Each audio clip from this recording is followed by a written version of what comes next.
This is an interview with Matt Beshear, September 17th, 1998. 1:30 p.m. Okay. Pin number. Pin number, Beta Sig 859. Pledged in 90. 90. I was a young freshman. So, as a freshman, why Tiki? Well, I kind of had a couple reasons. One was Weinberger was we went to high school. Well, we didn't go to high school, but we're from Vegas together. So when he came to SC, he joined Tiki. So that was my number one in. And second, Ruggles and Brannon came to my house over a summer. You know, the traditional old school kind of Tiki rush where they came out, I think, to gamble, but then on the way they also had to stop by and see a rush sheet. So I don't think there were many rush trips that went to Vegas after that. But so once that was kind of my in with that. And once I got here, rush was way different back then. It was wet rush. It was like 2 weeks. We had parties. Like I remember bouncing like house to house was like an hour at each house, and then it was like, but you could come back and it was just kind of like a free for all. Yeah. And like everyone else says, so as not to be like trite or what's the word I'm trying to say, like say the same thing. Everybody, it was the guys. You know, really when it cut down to it, it was like, you know what? For me, I see the people here. I like these. I see a lot of potential. You know, I kind of saw what the house wanted to do just from picking up from Weinberger, having been here already a year. But so I thought, I'd rather go in and try and make a difference than go somewhere established and be a part of it. Yeah. So that was a big thing for me too. Huh. Actually, don't worry about like repeating what other people have said, because actually a lot of people have the same answers. Just because like it's been the same group of guys for like 50 years, which is kind of cool. Yeah, it's true. So you came in 90. That was like the beginning of what I would call the Ironman dynasty. Right? That's what I call the end of pledging, is what it first was, because I was the last official pledge. That pledge class, fall 90, was the last year of pledging, as we kind of had known it for 50 years, 45 years. And that's when we switched in spring 91, we switched to the new member program. So that was kind of the end of pledging. But you're right, it was kind of I guess, they tell me, typical, we were getting a new house, as you know, too, back in fall. But I think they were fourth place in Ironman in the year before. And I think they had like 60 now, with a grain of salt, take that. But, no, you're right. That was kind of, we had a really core group of about 10 guys who were like pretty decent high school has-beens, as I like to call us. And you're right. That was my mission. Like I think, like they didn't really care about, I had like good grades and I was on scholarship here, but I think what they kind of wanted me for was sports, which was cool because that's what I wanted to play. Don't worry. If I ever mess around with the camera, just keep going. Fiddle around. You're right though. That is kind of the beginning. Because I think we took it really seriously. Like I thought, maybe at not 18, when I was like a sophomore, junior, was like, the way to achieve some sort of, dominance on this row is through Ironman. And I really believe that. I still believe that to this day. I really do. Yeah, hopefully we can do that now. They changed it because of the I can't say shit. Oh, it's going to be edited, so don't worry about that. What they changed? Well, they made it by semester now. What? You win a semester, and then the two winners of the 2 semesters do a like a 3-sport playoff. Why? Because last semester, it will last 2 years. Last semester we've been so far ahead that, someone won basketball and then someone else, we won softball. Oh, cut! People just quit. All right. Yeah. Okay. So Ironman. Yes. So tell me what's happening now. Now? They changed it, huh? Well, yeah. It's the semester thing. It goes once a semester, and then the 2 winners play each other in a playoff. That's what happens when you beat the crap at every other house. Seriously, you're right. It's like you said. They kind of changed it to get at us. Because what was it, 4 years in a row? Yeah, 4 years, and I think they were scared of a 5. Man, 3 years in a row. No, 3. 4. No? Yeah, 4. We finally won my last year. Because how was that? Oh, okay. Oh, explain that. The thrill, the biggest. I'm telling you. I know we kind of touched on it earlier, but you're right. That was kind of for me. Well, obviously I came in at 90. Yeah, that's when it began for me. But you're right. That was for the house. I think that's when Ironman was like, this is one of the ways. This is probably our best chance to achieve some sort of, status on the road. Because we were decent and we had good athletes. And you're right. Every year we just kind of pounded ahead in the 90s, and that was awesome. To win it all was like the greatest thrill. It really was for me personally, because I still to this day believe that that's like one of the most important, if not the most important things a fraternity is all about, is letting has-beens continue to play. I remember coming here as a freshman. I think you graduated, and then I came here. You're right. I was out. And they had those T-shirts.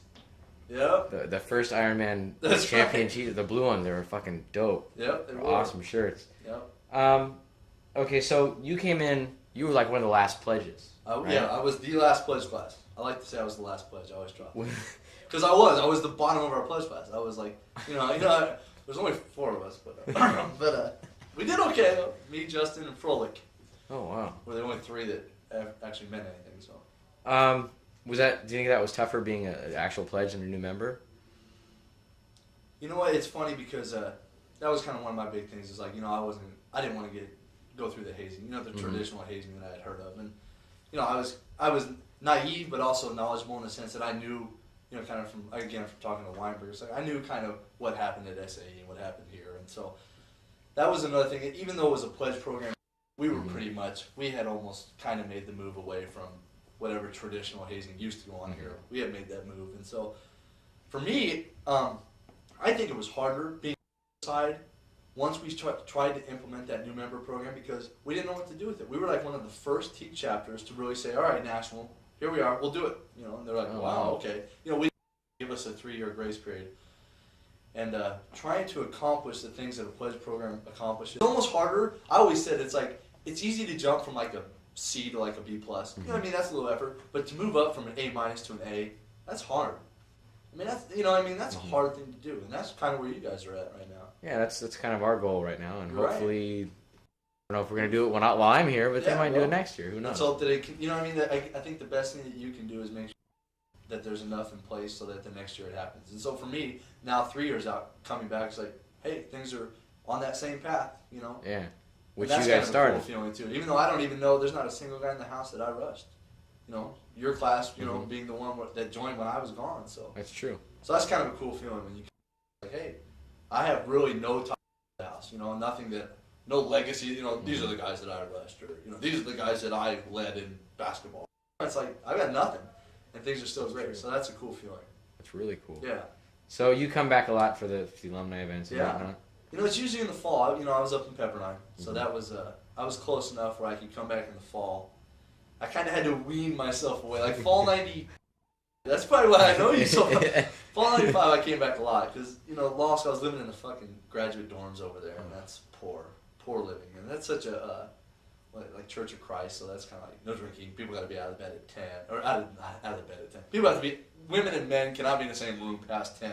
Oh my God. Yeah, they can't. Even in the graduate ones? It's called compromising positions. You can't be like in a compromising, I don't know what that would be. I can imagine what that would be, but... So, no, I came back a lot. Plus, all my friends were here. And still to this day, all my friends, if I had to list off my 20 closest friends, 19 of them would be from the house from, graduating from fall 94, or, spring 94 to, 98. Yeah, that's also the case with a lot of the guys. Yeah. I interviewed some guy from 77. He said, me and a couple of my buddies are going to go out this weekend. Yeah, isn't that funny? We have a core group of 4 or 5, 6 guys that hung out together. And actually, we're pretty lucky too, because I think a lot of us, I'm sure it will continue to be that way, but you'll see when you graduate, if you stay in LA, there's about 10 or 12 of us that are enough where it's like on any day or something like that, we can get 15 guys together easy. And that's cool. Because you got your core group of 4 or 5, because you're not going to get 10 together every weekend. But that's cool to be able to still get 15 of us together. Yeah, that is cool. Yeah. In fact, it was. Did you go to Jason's house? I did. Angelos. Yeah, I got invited to that too for Rush. I couldn't make it. Yeah, no, that was awesome. That's a perfect example of, and it was like, and when I had some friends come up, it was like, I was in the house, but these were freshmen when I was in the house, but we're still cool. You know what I mean? It was like, how do you know these guys? We're like, well, they were freshmen when I was a exactly. fifth year senior. So. Oh man. Let's see. Okay. I have 2 prescribed questions that I ask to everyone. All right. The unprescribed answer. They'll take, they take a little bit of thought-provoking questions. First one being, and then after that, whatever you want to talk about. Okay. Let's see. The first one is, if you could describe the house in 3 words while you were in it, what 3 words would you use and why? So you have to edit that because I will think. That's edit fine. this downtime Yeah. here.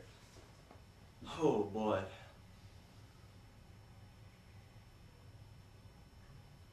Well, I'll have to use hyphenated words. How about that? Mm-hmm.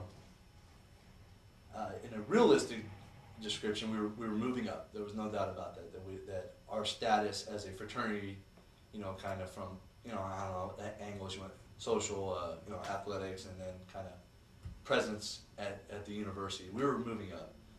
I know I already said that, but we were motivated. I really do think that even though I don't know if we ever really, maybe we did. I'm trying to think now on retreats when Dave would come and we kind of have our retreats in 92 and 93 and 94. It's like we did set forth a purpose, like this is where we want to be. But I just think that everyone kind of just felt that, you couldn't be kind of like a bad, what am I trying to say, like a loose wheel, what I mean, like a squeaky wheel or whatever. It's just, it wasn't allowed. You just, back then when you have 40 guys, no one can be a slacker. We can't have guys that, sit in their rooms, and do nothing. It just, because then everything else that wanted to be done couldn't get done. Because it really does take, about 35, 40 guys to do something. I think kind of do, at sports or a Songfest or whatever.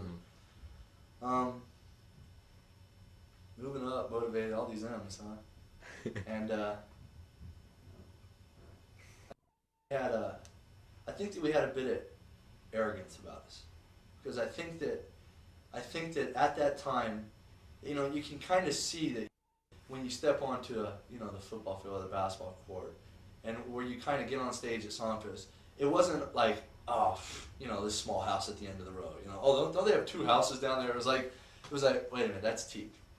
And it's like, you feel it. I don't know how to explain that, but it's like, you feel it. You kind of feel like respect coming from sororities and fraternities. And then we had so many people getting involved at the university. It was like, all of a sudden, it was like, I think we got a little bit of an arrogance, which was great, because you're not going to move anywhere if you don't have that.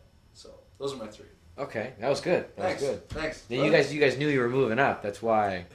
You knew you had something. You can sense it. I swear, it's I don't know how else to explain it, but it's like more of a because I guess it's a respect type thing. But when you walked into a room and people saw your letters, it wasn't people were like, oh wait a minute, we're not just gonna whoop this team's ass at basketball. Mm-hmm. Not like that happened. I don't know what happened in the late '80s, but I only know what happened with us. It's like we weren't the powerhouse in Ironman, and do Songfest.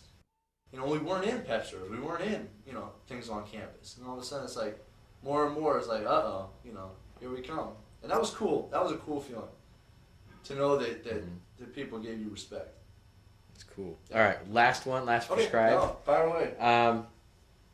If you could take one thing that you got from being in the fraternity that you cherish the most, what would that be? I can't say friends, dude. Everyone says friends. All right. Well, can I give 2 answers? Yeah.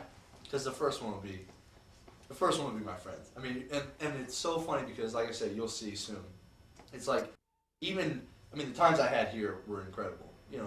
But it's like, even now, the times afterwards, it's like, had I never been in Teak, had I never been here, at the time I was, for me, I wouldn't have the 15 guys, the 4 really cool guys I hang out with, my current roommate, my roommates from past.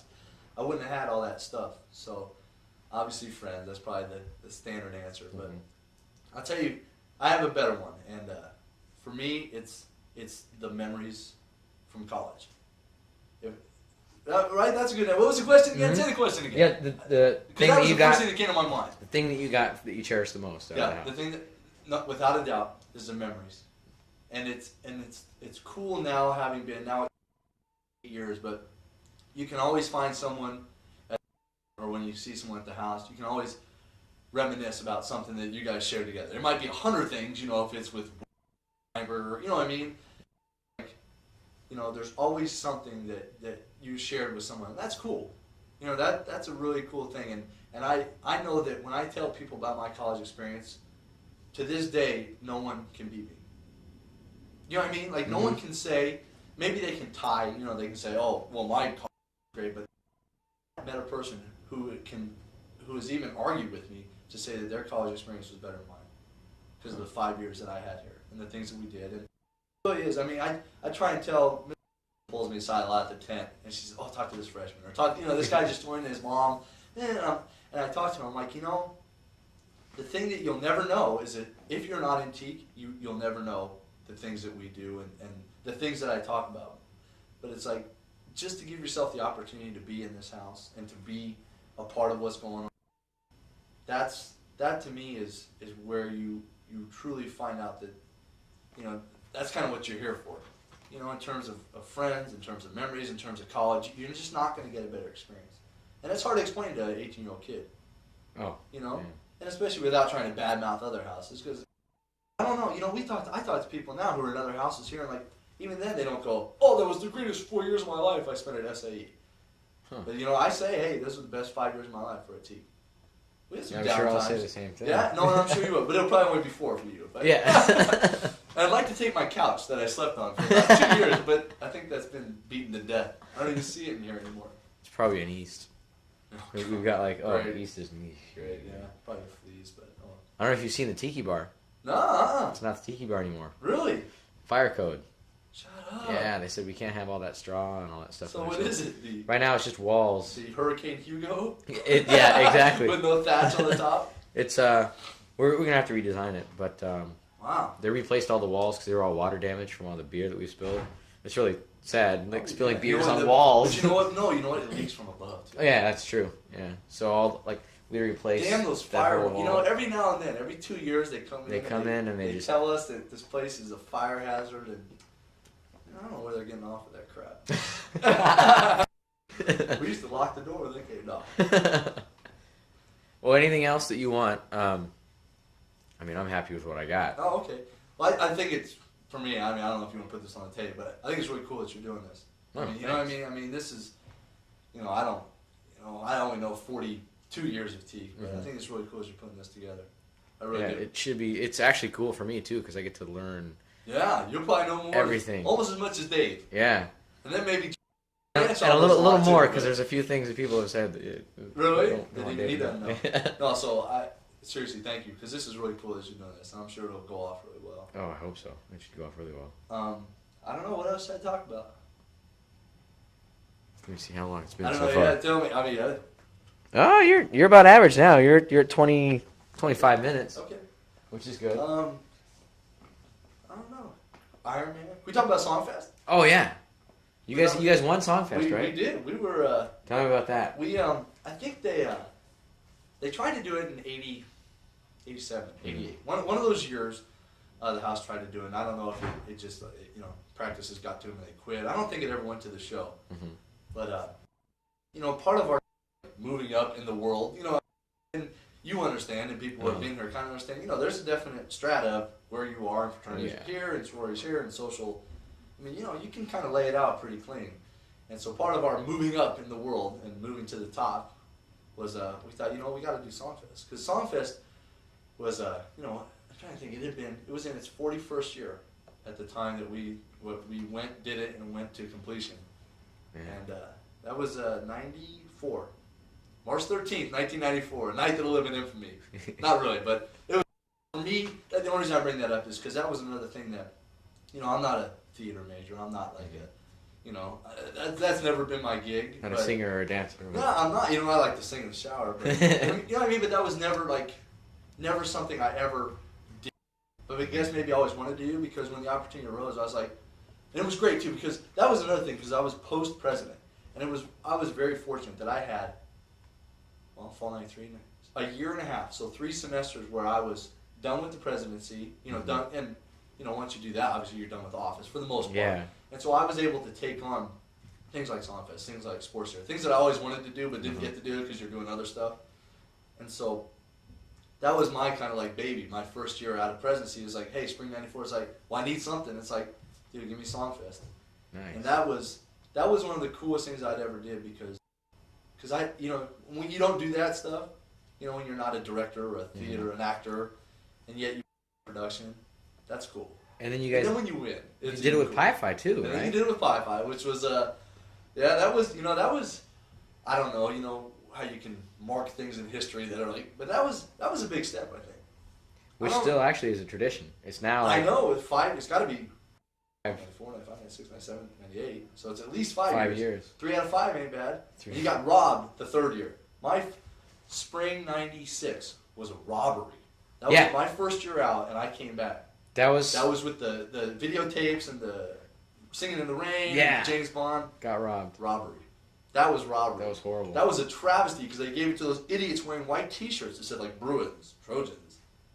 And I think it was Geek Hall or one of those. Yeah, it was one of the fucking Trojan God, things. that was so 4 out of 5 should have been, but hey, 3 out of 5 ain't bad. Last year was the best, man. See, and I didn't see that funny. That's the only one I didn't see. Oh, I just didn't know. You know, you kind of out of touch when you're 50 miles away. That's true. It was. So last year was the best ever. Good. Well, for me because I was in the show and won it. I hope it gets better every year. It's cool when you win, huh? Oh, it was so much fun because all the girls just go nuts, and then the party here.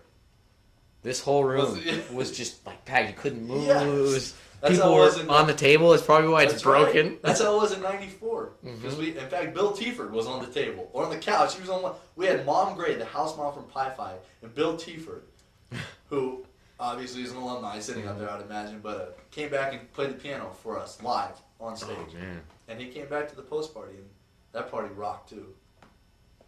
So I don't know. I guess I just want to bring up Songfest. Those are memories that I'll remember too. Yeah, you're right. I just kind of want to bring up Songfest. That was, and that's another thing. That's a perfect example. Is that, you know what? Even if I was the most diehard person in the world and set forth everything I want to do for Songfest, you can't do it without 25 bros. You know what I mean? And obviously, 15, 20 girls, I guess.